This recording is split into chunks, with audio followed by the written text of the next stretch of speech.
and not hire someone for other reasons. So I would tell you that on the minimum wage, Phil has really pushed hard. He feels very strongly that we should get to $15 an hour over time. He's not saying do it overnight, which would be disruptive to many companies and many organizations, but he feels very strongly that, there's something called a living wage, and we have to look at a living wage. I also, I just throw out there I keep hearing about this group deserves more money because they are 100% above the federal poverty level, or 200% times the federal poverty level. The fact of the matter is, we talk about 23% being below poverty, but we haven't adjusted that level in decades.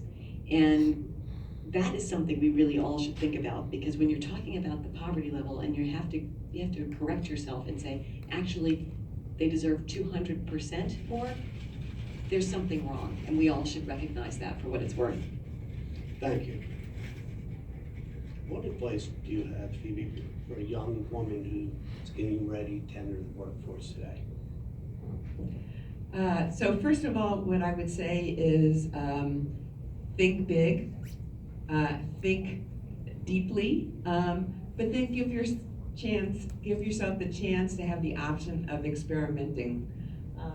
We've heard from other folks on this panel who have actually done that, and everyone should have the opportunity to imagine themselves in different roles.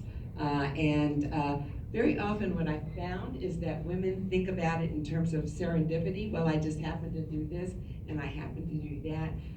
But if you give yourself the chance to do mind-expanding work, and that might mean going to college. I highly recommend that. But on the other hand, there may be other options that you might pursue that will give yourself a chance to think about new roles and new models for thinking about work that's different from what's been tried and true. So lots of colleges are now thinking in terms of what they can do with community colleges as a way of doing that, and internships and other kinds of opportunities that aren't strictly speaking the traditional college route, but enable people to imagine themselves as doing something that they had not thought about before. And then the other thing is give yourself the opportunity to do it again. If you do go to college, and if you do go into a particular career path, there are lots of other ways that you can use your own skills and talents that are new. So give yourself some room to grow. Thank you. So, Gabby, you're going to get a chance to have that conversation with your daughter when you start looking for colleges next year for her. What advice can you share for a young woman starting out today? A couple of things. First of all, something that my mom shared with me is never give up. One of the things that you have to do is you just can't give up. If you're knocked down, and life will knock you down, you just gotta get back up and keep moving. Don't give up. Don't give up on yourself. Don't give up on your goals. Another thing that my mom said, and something that I implement to today is keep focused. Keep focused on your dreams. Keep focused on your goals. And lastly, I would say you have to have strength to believe in yourself. You have to believe in yourself. You have to believe that you can do it. Because if someone else can do it, why can't you? That's what my mother would always say. If someone else can do it, why can't I? I could do the same thing that other person can do. I just need the strength to make sure that I can just go ahead and do it. So that's what I would say to someone that's going to any field that they want to do or try or experiment, or it's just an innate belief in yourself, innate strength, and it has to come from deep inside. Somewhere deep inside you have to have that strength. You pull it out and you keep going, no matter what obstacles in the world that come in front of you, and they will be, because life is not easy, and we all know that life is not easy, and life does test you, but you have to keep going and keep moving forward. Tammy is an extremely successful woman, mother. When you started out, coming out of college, thoughts that you have, what would you share with those young people today who are coming out of college and where they're headed? So I'd say a couple things. First of all, I agree, education, I agree with all that Gabby said.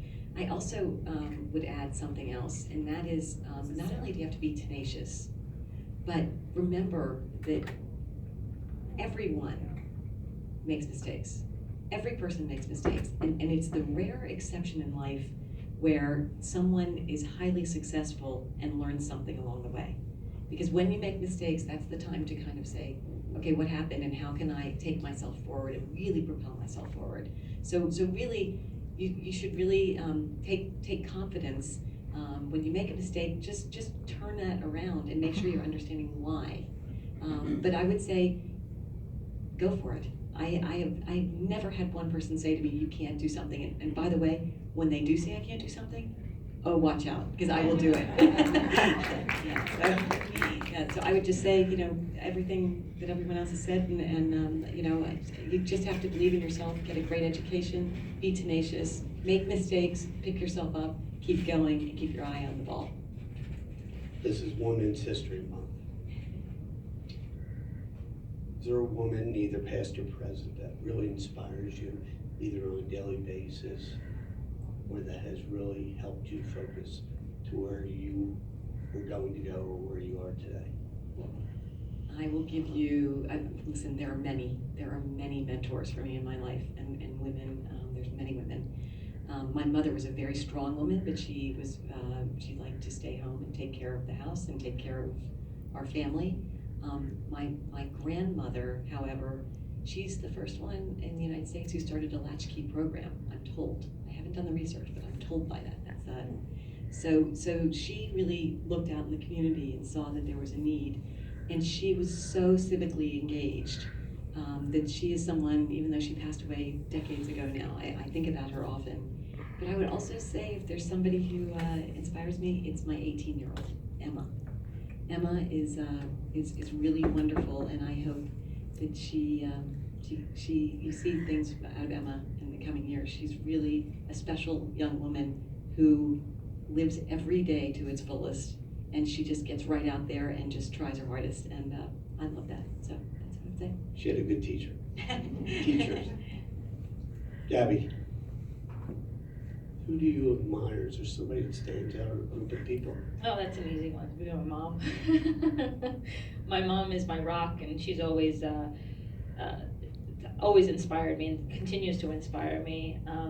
This is a woman that came to this country with no family.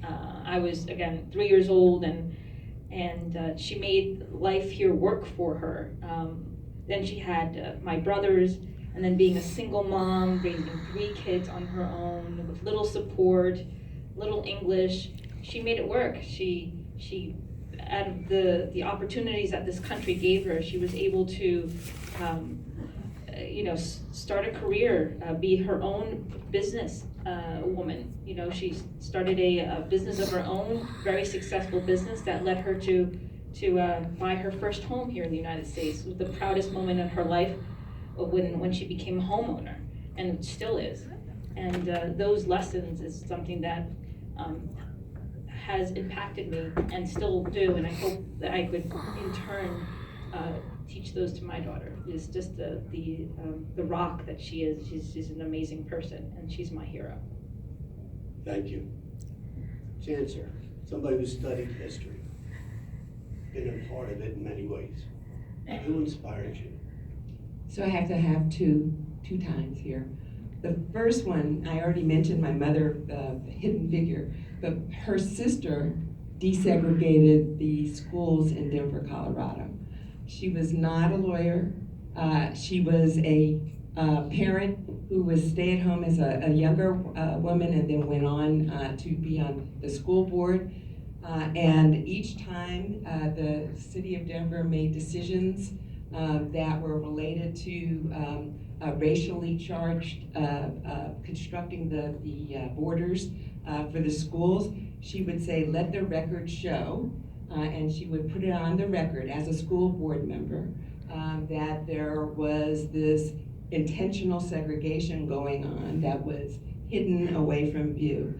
And the fact finding that she laid the basis for was the basis for the Supreme Court decisions that desegregated the schools of Denver, Colorado.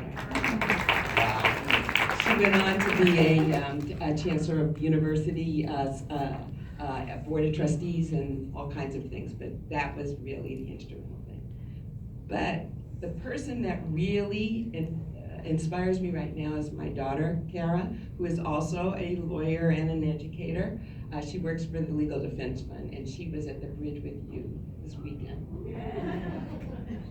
Wow, small world. Yes. So, we have three great women up here who inspire each of us every day, and certainly to have this conversation in an hour does not in any way bring to conclusion some of the issues. If anything, it just heightens our need to do something about it, whether it's on state level, which quite frankly is gonna have a much better time doing it than we are, or on the national level, which at times is just nothing short of remarkable, the lack of action in areas that we're talking about. But again, let's give our three panelists a round of applause for this. And to our friends at Rutgers for sharing once again this great facility, which is an asset in the state of New Jersey. Thank you very much. Thank you. Two councilwomen and a freeholder, I just wanted to make sure we said. Absolutely. Talk about successful women and balancing. But the remarkable thing is when we do have these conversations, we always ask a woman, how do you balance family? There's the other half. How do they balance it? Which is a conversation that is not in the lexicon, is not in the forethought. So each and every day, thank you for what you do. And Mark, for you, that's the balance, which is remarkable. Thank you.